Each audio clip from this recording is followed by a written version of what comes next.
जयंती मंगला काली भद्रकाली कपालिनी दुर्गे क्षमा शिवा धात्री स्वाहा स्वधा नमोस्तुते।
ये डीह के महतारी निचट सुखा भाग जगावे, सुखा भाग जगावे भवानी मोर सुखा भाग जगावे।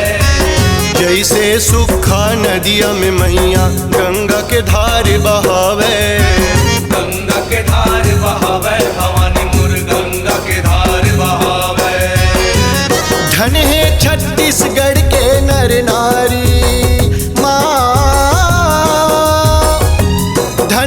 छत्तीसगढ़ के नर नारी महामाया दाई आए हन तोरे दुआरी, महामाया दाई आए हन तोरे दुआरी।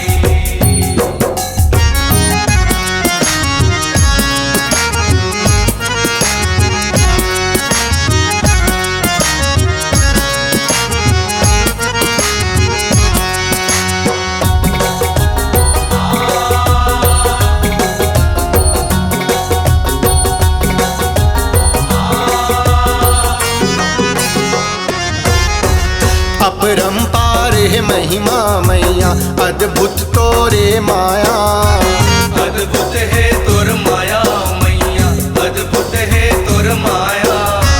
हपटे गिरे थके हारे बर लहकत रुख के छाया, लहकत रुख के छाया भवानी लहकत रुख के छाया। सुन्ना घर देवा थे किलकारी सुन्ना घर देवा थे किलकारी महामाया दाई आए हन तोरे दुआरी, महामाया दाई आए हन तोरे दुआरी।